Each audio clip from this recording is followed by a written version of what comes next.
Stories stir the soul. Stories reveal. And stories heal. In this podcast, we will give you an inside look at someone who's had a life-changing breakthrough. Real people, real stories with real breakthroughs. As a health and wellness expert and coach, and Todd as a men's mentor, we've seen firsthand what God can do when it comes to a breakthrough. So lean in, listen well. This could be your biggest breakthrough.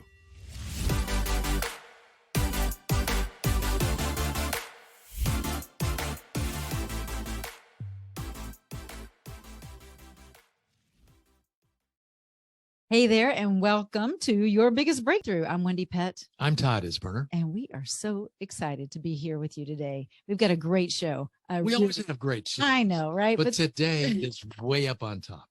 Way up on top. Because we're going to address something that everybody's going to relate to. Absolutely. And before we address that, I do want to address that this podcast is part of the Spark Media Network, and it can be found on the Edify app, pray.com, and KHCB Uplifted Streaming, and so many other platforms, whatever you're listening on. We appreciate you tuning in. Let me ask you a question, because you're very confident and pretty much fearless. For the most part. You come off as a very fearless person. I mean, you're willing to take on challenges. I think God has given you a lot of courage, but you got to be honest for just a moment here. Okay. Well, you're always honest, but in this particular just a moment, be honest about this. What is your number one fear? Number one. Yeah. The thing that you know, this will pop up and I don't like it because I'm afraid of it. Well, failure is a big one. Fear of I do failure. not want to fail. Yeah. And I also, I don't like spiders. I think I have a little bit of arachnophobia. Okay, seriously, I literally had freak out when spiders come around. I do. And just the other night, I had dreams about them. And remember, we were in the house, and Todd walked by and he said, "Hey, there's something right there on the floor." And he had his hands full. He said, "Hey, can you pick that up?" And he thought it was just like a little whatever, I don't know, piece of fuzz, piece of lint. Whatever. I bent down to pick it up, and it was a live spider. About freaked out. That is too funny. Well, everybody's got fears. Yes. I am still trying to identify all of my fears. Do you have a bunch?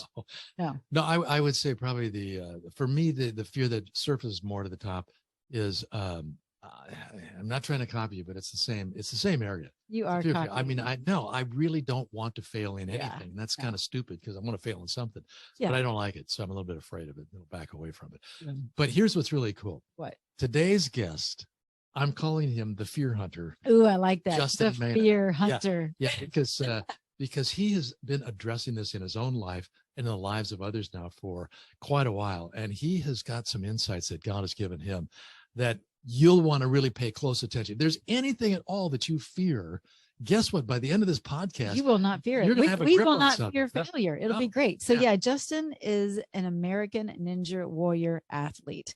He is a TV host, actor, fitness model, and licensed massage therapist. He is now on a mission to help people overcome their fears and not live a complacent life. You know what I love about this too is that he's addressing this in his own life first. Yeah. I think that's what's entitled him to help others. And so he does this through his organization called Love Fearless. And it's his creative community outreach. They impacting the world right now with creative monthly activities that build community and then remind people what unconditional love feels like. Again, really some successful events that he's put together. I love that. And he is a dear friend of ours as well. So welcome to the show, Justin Maina. We're so excited to have you on Your Biggest Breakthrough. A Ninja Warrior too. I'm so happy to be here to be able to help people out and just to encourage one another. That's so cool. You should see. I wish he could do this for us, but I don't think he can because of the way the camera's set up. This guy is like an expert at backflips. Oh man! And don't even tempt him. He will do it. And it's not like he's 18 years old, but he can do backflips like crazy, man. That's the Ninja Warrior in you. What I've heard from people who are wiser than me, they said if you don't use it, you lose it. So they said just keep on doing those backflips so I can keep up with it. So keep on flipping out. Yeah. Yes. Yes. Hey, Justin, listen, we want to start with you in kind of the beginning. So let's go back to your childhood and your upbringing, and tell us a little bit about what family life was like and what was developing inside of you as you were growing up, and maybe even some of the things that you started to notice that you were afraid of as a youth. Yeah, well, I love this. I grew up in South Florida, and I grew up very different than what most people would see me as now. I grew up very passive, insecure. I was very weak. I remember in even high school, I was I remember being on the track team or trying out for it, and they were doing pole vaulting. They had the lowest rated pole, the lightest pole they had was for somebody who weighed 120 pounds. I weighed 95 pounds, and I was so light. There's no way I could even bend the pole like you're supposed to. I remember having to sit on this person's lap. I was in band, which was not a cool confidence booster. Even though I was good at it, it didn't really help with the confidence. But I remember having to be in a car with a bunch of other band members, and there were 6 people in a 5-passenger car, and I had to sit on this woman's lap because I was the smallest person in the car. It was so emasculating. But anyway, I grew up being picked on, being the smallest one, and that was trying to tie itself to my identity.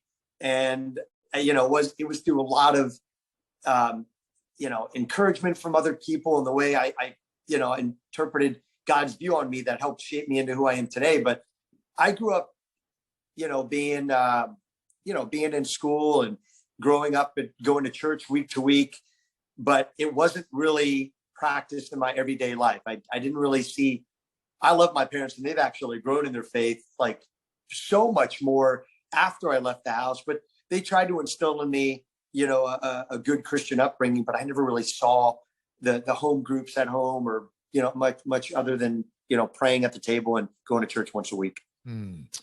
When did you discover that faith really needed to be a more important component in your life? How did that begin? Yeah, I would say it was seeing somebody that it was experiencing somebody who saw potential in me at a young age and trying to pull that out of me and pull out the dreams and desires that I had in my heart, asking me, hey, what do you want to do in life? What are your passions? What do you feel like you're here for? And I didn't really think much of that. I just thought I had to go to school, do good, get a master's degree at least, and, practice the clarinet 2 hours a day. And, other than that, I wasn't really dreaming the way I should. So I think it was other people who saw potential in me and said, hey, you're really strong. You could be great at wrestling, or you could, do a backflip if you wanted to, even if you're afraid of it. So it took somebody else seeing potential in me that really drew out a lot. And then them questioning what some of the actions or desires that I had in my heart currently at the time, which was to be accepted in anything, really, just to feel like I belonged. Like I wanted to be like my older brother who was a track star. So I wanted to join the track team. I wanted to feel good at something, and I wanted to, feel like I was appreciated and liked. So I thought the way to do that is to go out and try to get girls to like you. And then I thought, well, if other people do drugs, well, maybe if I did that, I could, feel like what it's like to feel like other people, what they experience. And then this one person questioned, how does that parallel to being a Christian? And I just thought, it really doesn't. But I don't know. Everyone else is having their fun. How can I have fun? How can I be, how can I be pleasing to the Lord, but yet also have fun? And I didn't really know what that looked like until somebody challenged me on those beliefs. I love this, Justin, because kudos to this person in your life that challenged you, because the power of a spoken word over somebody gives you hope, and it helps you to see a bigger vision. And that's what it allowed you to do, is start to question your own inner being and say, wow, this is not congruent with who I really am. And so someone listening may have been, because I don't know, I didn't ask you, but were you bullied as a kid as well? Yeah, I was. I had no confidence. I remember, I'll just give you 2 quick stories. I remember being in high school, and this guy didn't like me, and there was this girl that I liked in class. And anyway, regardless, he embarrassed me in class by taking my backpack when the teacher left the room for a few minutes and emptied all my contents in my backpack in the trash. That's so emasculating. But here's the thing. I feared so many things in life. I didn't have any confidence. I didn't know how to fight. I just thought, all right, well, there's nothing I can do about it. I know I'm not supposed to get in trouble. I'm not supposed to fight. Don't know how to fight. Don't want to get expelled because that's bad. I just took that and thought, all right, this is the thing that was dealt to me. And then also I remember in middle school, prior to that, I remember some bullies were there and kind of shoved me around or tried to like punch me. One time I know I deserved it because I made fun of his shoes, because it was my way of trying to be funny and be accepted by my group. And he didn't like that and punched me, and I didn't really know what to do. I just thought, well, I guess I have to take it. I know it's not good to fight. So that was like a little bit of my upbringing. Yeah. And I think about those bully kind of moments that you had in your life. Those were ammunition for you to become the person you are today, because to look at you today, oh my goodness, you're not a scrawny, unconfident gentleman. You are someone who has great confidence, and you go for it, and you are fearless. And it's because of those moments early on that you are where you are today. So never dismiss those painful moments to turn them into good. Yeah, and I just want to talk to our listeners for a moment here too, because you heard the impact that a mentor had in Justin's life. Mm-hmm. And there isn't any reason why you can't be a mentor to somebody, right? Why you can't ask them the important questions that they need to hear themselves answer about their identity and their purpose in life and their vision. And the more that we're asked those questions and having to answer those questions, the easier it becomes to begin to focus on what God has called us to. So Justin, just continue to take us through your story, because here you are sort of battling those insecurities, trying to figure out your identity, trying to understand your faith. Where did things progress to? We're not going to go all the way to where you are today, but there's a journey that you were on. Tell us a little bit more about that journey. So I think that what I love about things like this are never having to, here's the thing. I used to worry about a lot of things and have a lot of fears in my life. That's why I'm so passionate about this. Like you were describing, the things that I was dealt, God can turn into something beautiful. So at the time, it wasn't fun, but I realized God was cultivating me and building me up through those winter seasons of life. But the first thing that comes to mind right now, because I just have to be so thankful that I don't have to stress out about an interview like this. I can just be myself. And I want to encourage everybody, be yourself, because God's burden is light, his yoke is easy. And if you believe that, if you are an encourager, sometimes you can feel the fear of, oh, I have to do this right, or else I'm going to screw it up. Well, if we're going to be God's mouthpiece, we can't screw it up unless we try to allow our mouthpiece to be the one in the forefront. So I just want to first start with that and just be so grateful that I have an opportunity to share. But the first thing I feel led to share is that mentor that I kind of had in my life. You know, here's the thing. People will let you down. We've all heard of churches that have great pastors and they mess up and then everyone just goes on the deep end at that point. You should never look to people or certain mentors being your savior. Yes, they're a person. Right. And I just want to start by saying the person that saw potential in my life, although they meant well, you know, here's the thing, that person ended up being, there was dysfunction in that. And that could have easily allowed me to go off the deep end. But there were some good things that came out of it because God was in it. But during that season, I learned more about myself. I was encouraged, but also I developed my own relationship and walk with the Lord. And that helped me and sustained me through a trial, through a mentor that would like totally took advantage of that position. And I learned, you know, things could be dysfunctional, but yet God will grab you and pull you through those times. So I just want to start off with that and let you know that that was like at the forefront. People will let you down, but the Lord never will. And he'll take you through all of those seasons. But not to get off track, but you were talking about, you wanted me to walk you through what, well, that's a good part of your journey to, you know, for us to really acknowledge, because typically we think that if you've got a mentor or a relationship that's important and you've benefited from that, everything's going to turn out hunky-dory. You don't expect to kind of be, quote, blindsided. At some point in time, your eyes were opened, and love your encouragement that you can't put your trust in any one person. No, you know your identity. Yeah, exactly. Yeah. And so how did that begin to really take root in you, that your identity is in Christ? And this is your go-to, not a person, not even yourself. How did that really start to develop in your life? I think I never really had I didn't know what a genuine relationship with the Lord was like. You know, I think as I grew up, I had to relate to someone. You know, I think naturally you try to relate to your heavenly Father with your earthly parents. And if not that, then maybe other people in your life. And that helped start that journey. But then I realized, all right, there's corruption there. Maybe you don't have the best relationship with your parents.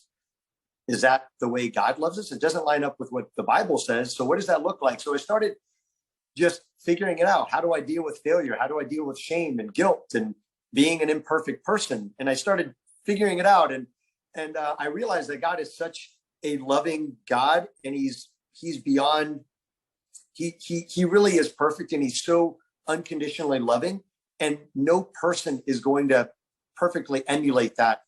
And I just realized in this journey, you either have faith that he's there and he loves you that way, or he doesn't. And then as I've been seeking him and praying and also speaking words of life and painting a picture of what my life and purpose is, I've started to see and feel that embrace. But sometimes it's hard in the beginning. Sometimes you have to like take it like medicine and say, God, I don't know what prayers look like, but let me just be open about something I'm struggling with and see what happens. Because I feel like sometimes we are so used to figuring it out, and we're supposed to feel this way. We're supposed to feel this enlightened moment.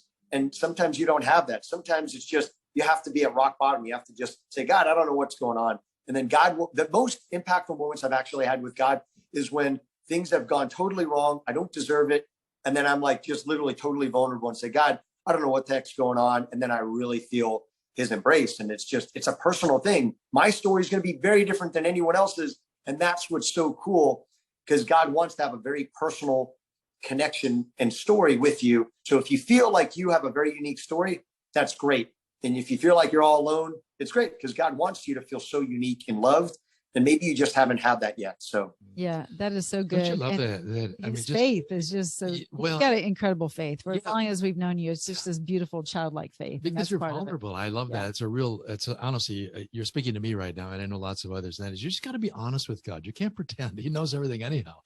But you're such a good example, Justin, of just kind of getting down to rock bottom with God. Say, I don't know. I don't get it. Help me, God. And you do that if you believe that he loves you and wants to respond to your need. And that's why you have been such a good mentor for other men in your life as well. But let's talk a little bit about that, because you really want to attack certain fears in people's life to get them to allow them to have their own breakthrough, right? So what are you noticing that the top fears are and that people struggle with most? And what are some tips around them? Well, no, wait, before you answer that, I just thought of something. What? No, you didn't do anything wrong. Oh, okay. I didn't fail. Okay. No. He's going off script. Yeah. But we do want to find out what Justin has experienced as people's most common fears. But we have to ask Justin, like, so man, what's top? Yours? There you go. Like, what are your top fears that you've overcome that we could benefit here, and what those are? Well, I'll say this. If fear is like a cancer, it spreads, but the opposite is true too. If you overcome fears, it'll be a catalyst to you starting to overcome all sorts of fears, because on the other side of your fears is 100% freedom. So if you feel limited in any area, you have an opportunity for freedom. It's almost like the enemy, when he does something in your life, it's just really a sign of what God's trying to do. And the enemy's exposing what that is. But whatever the enemy does, and like for me, I had a list growing up, and God, the devil was like lying to me, telling me, once I identified it, making me feel like I didn't have a voice, and I, what I had to share didn't really matter. And people would ask me what my name was, and it's an identity thing. My name is Justin, and they would like make fun of me. But that's the very thing that God was trying to say. Hey, the enemy is going to try to deceive you into thinking your voice doesn't matter. But God's trying to say your voice really, really matters. And it's just an attack. That's so good. Yeah, So now, in your more recent days, let's bring it up currently. What are the things that you have struggled with, or even are struggling with, in terms of fears, and what are you doing to overcome it in your life? In his life, he can talk till the cows come home. Like you don't have a problem with your voice now, true. Which I love that. So you've busted through that fear, that's for sure. Is there anything else? Yes. Yeah. So even today, just so you know, like I had an opportunity to speak a couple of weeks ago, and it's very natural. The feeling is there. That's why you never want to be controlled by your feelings. Your feelings can tell you, "Ooh, I don't know." But then I realized you're trying to do it on your own strength. Stop trying. And when you stop trying, you can allow God to be more a part of it. I want God to be more a part of it, because I don't want to be doing things on my own strength all the time. Right. Eventually, I'm not gonna want to do that. It's too hard. It's too difficult to do that. Just show up, be a vessel, and whatever happens, allow God to take that burden. So I literally do that, and I see more of God's peace in my life. But you have to be willing to take that chance. So speaking, having opportunities to do that, and not giving to the fear of thinking, oh, I'm going to screw it up early on. What I was going to share was overcoming the fear of doing a backflip was a catalyst to overcoming all sorts of fears, like the fear of sharks. So doing a backflip took me 2 years to do it, because I feared falling on my head. Now, every time I do a backflip, it seems like God is opening up doors from that original fear into some God opportunity. I'll do crazy things in the gym using my talents and gifts of freedom of expression. And then people say, wow, what are you doing? And it opens up an opportunity to just get to know somebody, encourage them in a baby step of their fitness journey. And then, I don't know, I see that. But to answer your question about something now, I would say the fear of, and I look forward to diving into some of the top fears I feel like people deal with, but I would say it would be the fear of, it's kind of like it ties into the fear of the unknown. It's one of the top fears I think people struggle with, but how it pertains to me, like it's uncertainty. The fear, it's not knowing what it'll look like. It's actually, if I can pinpoint it, it's the fear of giving up something that I'm comfortable with because I don't know what it's going to look like. I'm afraid of giving that up. Right. And it's not that I'm afraid of success, but I'm like, I don't know the pain of what it's going to look like to give up something that I'm constantly doing. And it could freak me out to think like, I don't know. I want to grow. I want to be better, but I don't know what that looks like. And that can keep me paralyzed. Yeah, no, that's I think a common one. You think, is it really going to be better? And what's it gonna, what am I gonna have to go through to get there? So not knowing what things are going to turn out like. Yeah, but I do like the backflip thing because that's a physiological. Backflip, you know. Okay, maybe you're going to start training Todd for a backflip. Yeah, I 100% can tell you this. Look, I'm just telling you as a fact. If you wanted to do a backflip, I guarantee you have the potential to do it. Let me tell you why. Here's your baby step that'll make you feel good. You have to do things. God's not going to give you something you can't handle, but he's going to want an element of faith, or else he's going to be like, well, why do I even need to be in the picture? If you went to a gymnasium, and here's the thing that I love empowering people, your baby step could be to go to a gym where they have like the rig, you're in a harness, they will 100% keep you from falling on your head, and you just jump up and try to tuck your knees, and you're totally suspended. That will get you used to getting the momentum of feeling what it looks like to pivot at the right place, doing a backflip. Do it on a trampoline. Eventually, with protection, with guidance. A loving father would not just have a kid do a backflip, have a chance to hurt themselves. There's a process of learning, and then eventually learn into a pit or into a pool. Everyone has potential. Just they don't think they do sometimes. I have a feeling we have a new adventure ahead of us. I think we do. But I think the beauty of that is that you can take that almost as a template and place it over almost any fear, understanding there are ways to overcome it. It doesn't necessarily mean a snap of the fingers and it's gone. It takes action and steps and planning. And I think that's a great way to overcome fears. Yeah, but sure. we're gonna dive into some. Yeah, let's dive into what the top three kind of fears that you see most people have that you work with when you're mentoring. So it's interesting. I've learned different patterns, but I'll first start by saying I was doing some research on some of the top fears in America. And one of the top fears in America is corrupt government officials. Right. It's interesting, but if I were to really think about that, are they really afraid of that? Like, I don't know. I feel like that's kind of like, maybe we should ask who wrote the article. Yeah, I feel like it's a deception of what the real fears are, but that's supposedly one of the top fears. And what's funny is if that's really a fear of government officials, are we doing much about it? And I don't think we really are. Some people just still don't vote. They don't feel like their voice matters, but those are all sorts of other fears. They feel like their voice doesn't matter, or they're passive. Anyway, that's one of the fears. Another fear that people supposedly have that I've had for years, like social anxiety. The fear of public speaking. I still think that's a deception.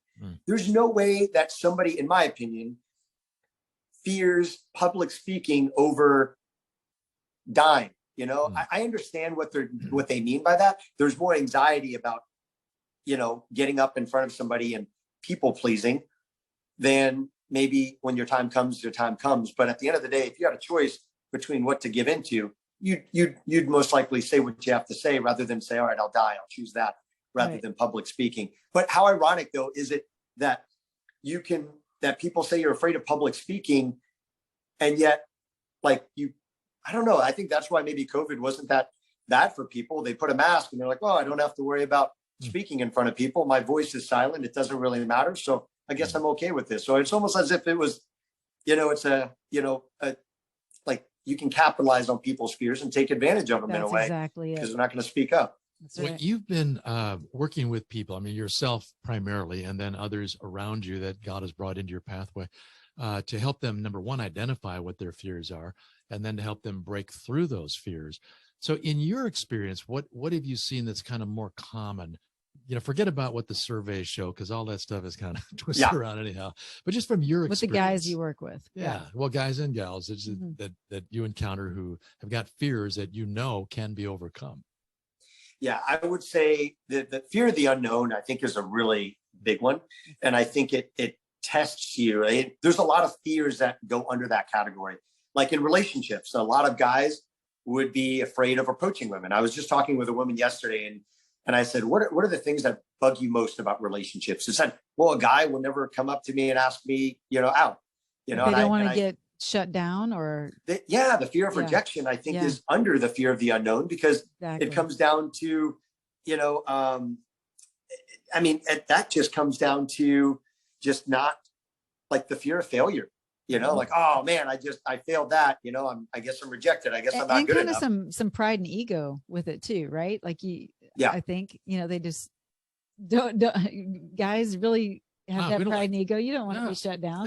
So why even try? Yeah. So here's I'll just list a couple of quick ones out of what I've seen as the top things and get right into the solution, because that's what I think people really care about. So they fear the unknown, where it's like, whether it's the fear of success, which in my opinion, everybody wants success. They just don't know what that looks like, and they're afraid of giving up comfort to get there. Yeah. The fear of failure is exposing, kind of confirming that you're not good enough. You don't have what it takes. And it also confirms, it actually destroys the hope in something. So I feel like a lot of people, they fear failure, but really the biggest thing behind it is their hope is going to be destroyed. That's why I feel like a lot of people are distracted so easily, because they don't want to destroy the one thing that they're hopeful of. But yet, you have to go out there and try it, or you're going to be in this fantasy world of, one day this will happen. But if you don't have a plan, it'll never happen. All the distractions will always take a priority, and you'll never be pursuing that one thing. But I would say, the fear of the unknown, fear of like what you currently have and losing that, which I think is another word. In other words, it's losing that, losing your comfort and security in something. And do you think it's also control, losing control? Yes, 100%. Because you don't know what, most of life is something you can't control. You don't know what's going to happen. You could say, I'm going to control my eating habits. I'm going to control what I'm doing in the gym. And all of a sudden you get an injury. What kind of control did you have? There was somebody else who came, ran a red light. There's a lot of things. And the last thing I wrote down that I think really, people deal with a lot is really not knowing why they're here. And, anyway, the like big their thing purpose, is lack of purpose. Yeah. That makes just kind of floundering. Yep. And knowing who you are, and if you don't know those things, it's gonna get you in a funk and keep you paralyzed. I think there are a lot of people that struggle with really not understanding, like, what in the world am I doing here? Why am I taking up space on planet Earth? And I feel like there are a lot of people who they kind of can identify some fears in their lives, but they're not quite sure, like, what to do about it. Like I saw Star Wars, and Luke Skywalker went into the cave and he faced his fears, and oh my goodness, the fear was himself, right? It was himself that he had to face. But you have worked with people now, and again, you've done this in your own life. You've got some experience and some credibility, and working with others to overcome their fears and get to these breakthroughs. What are there some actual practical steps that we can take that will help us identify those fears and then start to take action to break through? Yes, absolutely. And but it's almost like with gambling or if you're an alcoholic, you have to first identify that you have a problem. If you don't identify the problem, you're not going to be able to take care of it. You'll be in denial. So I think really confronting that, okay, I need help. I need to be vulnerable. I don't need to try to hide behind being this image. So I think it's even more difficult if you are more of a public figure or an influence or a father or a mother. You feel like you have to perform with perfection, and you're not supposed to. I think people need to learn to be more vulnerable and realize that everybody needs help. You're not above it, just like we're not above sin. Like, it's inevitable that we're going to mess up. So let's just get used to it and figure out how to fix that and get back on the horse faster. But before I get into the things that I think will 100% help you, the thing I wrote down here was, like, when I say the fear of not knowing, you know, what you're supposed to be doing, knowing your purpose, I feel like people overlook that all the time. They're like, oh, I'm here to help other people. Look at your actions. Your actions, you know how sometimes people say, hey, look, I'll look at your bank statement and tell you what you prioritize. Look at the actions in your life. If you're constantly like not doing what you feel, if you're not doing what you say you're here to do, that proves that you're not even living out what you feel like you're supposed to be doing. Yes. Get to the bottom of that. You might not even believe what you say you believe. Some people say, oh, I believe in God, but are you really believing in God when you're stressing out or worrying about this or that? It's like, does prayer even matter? Are you praying at all? When things get tough, your primal instincts will kick in. Your faith and your fear will have a battle. Which is the one that you bet on? That is 100% will prove your faith or lack thereof. So the solutions would be knowing who you are and knowing whose you are. Because if you don't know if you're not secure with your identity and know where you come from and know that you are God's masterpiece, you are royalty, you are prized in God's eyes, and there is such favor on your life. If you don't believe that, you're going to cower down to every attack of the enemy. And I broke things down into 3 steps that I think will help everybody out. I do this myself if I have to. I mean, I've got tons of stories that I literally take on these 3 steps in every fear. It doesn't make it easier, but I follow these 3 steps. First is I pray about it. For example, if I ever, this was an example where I went to the lake, no long story short, but I'm just going to go through the 3 steps. I wanted to swim across the lake and my friend didn't want to do it. It was really cold, dark water. I don't know what's in the water, but I wanted to swim there. It was refreshing after a long hike. It was in Montana. And I thought, God, I'm going to go through these 3 steps. So the first thing is praying about it. God, give me discernment. Is this wise? Is it not wise? But God, give us dominion on this earth to have freedom and to use it. So I really felt the peace that there's nothing wrong with swimming across.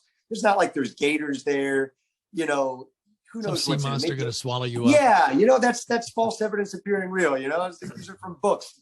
The input that was in there is all from fear. So I realized that I had clarity knowing there's nothing wrong with doing that. God kind of gave me a green light.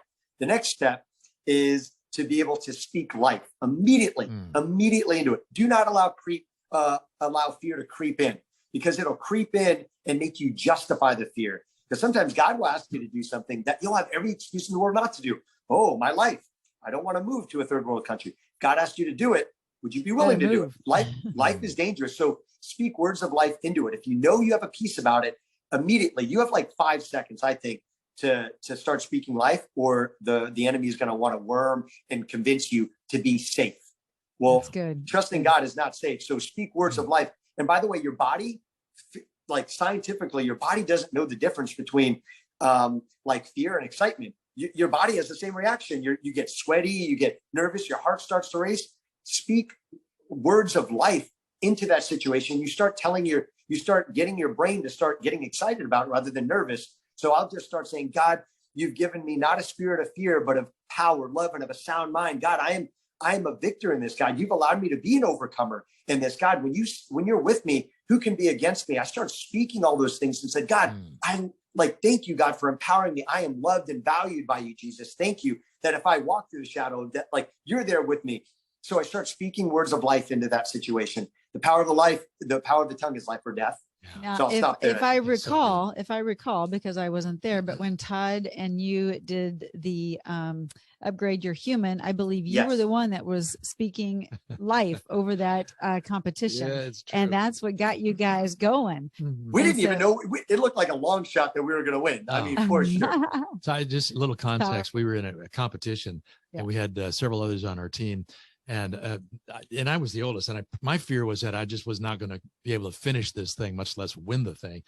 And we're pretty much feeling like we're gassed out. And we had to go down. We had to do some swimming, and we had to do some hill climbing and all kinds of things. So Justin starts speaking out, just what you heard him do a minute ago, declarations about who God is and what he gives us to do and is able to do it. And I'm telling you, it just lifted us all up. There was something about life that started to kind of resurrect inside inside of us. We not only finished it, we ended up winning. Yes. A big part of that was just mind over matter and speaking it out. Yeah. So it was amazing. At the very end, it was a combination of like, we were challenged physically, emotionally, and spiritually in that situation. And physically we were behind, but we got to the very end where we had to solve a riddle. We eventually was the top 3 teams of all the teams got there. We're trying to figure out the riddle. And we all, maybe because our spirits were lifted up, we weren't stressed. We're like, God, it's in your hands. But God, we declare that we're going to win this thing. And we got there. We solved that riddle faster than anybody else. And that's what got us to victory. It didn't really seem possible. Cool. But that's how God works, but the fact that you're speaking his words of truth over the situation, and it just is so empowering. And so that's what you're doing with a lot of these men that you're mentoring. I keep saying men, but there's men and women, but mainly men, right? But you're speaking life into their life, and you are doing the very thing that your mentor was doing, as far as the good part of the mentoring, of building one another up. And we're told to do that in the kingdom, is to build up one another. Yeah. So these are really practical steps. So we're talking about how to break through your fears. Number 1 is you pray, you talk to God about this and get his wisdom and discernment. Number 2, you begin to speak life over that situation. And number 3, Justin, what is that? Number 3 is painting the vision of what it would look like on the other side of that fear. That gives you a vision. God, without vision, people perish. The breakthrough vision. Have a vision of like, God, how great would it feel to know that I'm empowered, that I'm trusting you in this season where I literally want to cower down, but I'm seeking your help. God, be with me. Allow me to see a vision of what it would feel like to be on the other side of that lake, thinking, wow, I did it. I trusted you, God. I did something I would normally not do, but with your help, I did it. It's like another check mark of like my ranking with fights against fear. And let me tell you the best way to battle fear. The best way to battle fear. First of all, when you have fear, you cannot, it's fear, and it's also with the enemy, because we battle not against flesh and blood. You cannot, like, this is just for the record, you can't ask fear to go away. You can't wish it to go away. In my opinion, you can't even tell fear. You can't even pray for fear to go away. And that sounds very controversial, but let me get to the reason why I say that. I feel like there's a lot of passive people. And when I think of Jesus, when he came against the fears of, and the temptation of the devil, he did none of those things. He didn't ask for those things to go away. He didn't pray or wish it. He commanded them to go away, because we battle not against flesh and blood, but, against that spirit. And God has not given us a spirit of fear. So we have to command that fear to go away, and it's coming from an enemy. So if you command it, you have authority with Jesus to have it go away. But I feel like a lot of people are like, God, please take this fear away. And God says, hey, I will put your foot over the enemy, not his own. He wants you to be a part of it. If he's doing it himself, then what sort of team are we having? So I just want to encourage people with that. That's good. That's so good, That Justin. is very good. I love it. I love it. All right, I'm going to put you on the spot with something here. Oh, here we go. Because I want to know the answer to this. So first of all, I'm not sure. Let me proceed this question by asking you, do you think fear is an emotion or a mindset, a belief? What exactly is it? And oftentimes it's perceived as negative. Yeah. Yeah. So but there is a positive fear too. Yes. Like running from a tiger. What do you think? Man, I'm trying to just process this really quick. Because I know for me, I know fear is, I don't like fear. He's not giving us the spirit of fear. And I also think fear and caution are different. I feel like you should discern the difference between fear and caution. And sometimes people differ on that definition. But I think fear can be used. I don't know if I'm answering this right, but fear can be used to your advantage. Fear is actually there to help you. It's to protect you. But if it's twisted, it can be, if it's twisted in a wrong way that limits you, then it's a negative thing. But I think you can use it as fuel and say, God, I am nothing. I don't control anything. So God, if I have to choose between faith or fear, I'm going to choose faith, and knowing that, God, I'm trusting in all my humility that that's mustard seed of faith that I have, that I'm going to choose to believe in, is going to be greater than all these other fears. So God, I'm fearful in trusting you, because if you're wrong, then I've got everything to lose. But I don't know I don't know if I answered that. Yeah, you did. Yeah, because I think really when we don't think of fear as a positive thing very often at all. And I love this kind of perspective on it can encourage somebody to not run from their fear or be embarrassed or ashamed by being afraid, but instead to address it and then to let God with you use it to really have some breakthroughs and some progress in your life. Okay, here comes the question. Oh boy, that wasn't. I don't even know what that this wasn't is. it. No. Okay. So we are created. The Bible says we're created in the image of God. So there are lots of emotions that we have that we can say are reflections of God and his emotions. So what about fear? Does God have fear? Does God have fear like himself?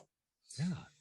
I think one of the greatest demonstration of God's love that had to be some bit of vulnerability, which I don't know if I would say it's fear, more vulnerability, which can be scary. It's the fear of the unknown. God, even though he's all knowing, God like did the crazy stuff of becoming man so we can relate to our emotions. So, and God's all power, in all of his power, he literally did everything he could as knowing everything. He said, I want to relate to you humans as much as I can. I'm going to make you in my image, but yet I'm going to know what it's like to feel vulnerable, to feel afraid. And I feel one of the greatest demonstrations that God had was to give us free will to choose him, to be a part of his team or not. And I feel like that would be kind of scary for God to create something that could possibly reject it. You know, so it's like, God's like, I love you enough that you could reject me. And I was like, that'd be kind of scary for a father to say, hey, you might not accept me. And there's a lot of people, look at it, like the road to hell is wide. The road to heaven is so narrow. God's saying, once I give you a choice, there's a good chance that a lot of my children are going to wander away because they chose it. Not because God loved them less. Yeah. I don't know. That's got to be scary. Perspective. I'll take that one. That's a good answer, man. I appreciate that. That's very good. How about you guys? Is there anything? I mean, he's going to flip this interview around. I love it. Wait a minute. What do you mean? All right. I guess it's not my podcast. We're not going to deal with our fears here in front of everybody. I got the 3 steps. I know what they are. Yeah, right. But let me just say this. If someone really is struggling and they want to know more and they want some help, because not everybody has a Justin Maina in their lives, but maybe they could. And I know you're available and willing and eager to help folks out. Is there a way that someone can get a hold of you and say, hey, Justin, I'd love to talk a little bit with you and go looking for a mentor. Yeah. Let's go down the road together. Yes, absolutely. So here's the thing. I have such fulfillment in my life knowing I don't have it all together, but I do know that with the topic of fear, I'm meant to help people overcome those fears. Yeah. And I know Jesus is at the center of it. And I'm going to empower you with things that I've learned that have worked for me to help you guys. And even if it's just knowing that you have somebody in your corner rooting for you, giving you scriptures to back up what those lies are, identifying them, I'd love to be able to help you do that. I know that God's put in my heart to develop different programs and coaching. But in the meantime, the first step for you to take is to reach out to me. And one thing I'd love to do if you're interested is I have a jumpstart guide to overcoming fear, to living fearless, which is not doing it fearless, but knowing that you trust God to help you through it. And I've got a jumpstart guide to living fearless. And, if you send me an email, then I'll send that to you. It's a little PDF. And if you're interested in wanting to dive further into overcoming a certain fear, I'd love to honestly just hop on a call with you, find out what that is and see if it's something that I can help you with. So even if it's just that one call that can give you a few tips or something you feel like, hey, after maybe a few talks, you just need somebody in your corner that you don't have access to, I'd love to be able to do that. And I do believe it'll be powerful.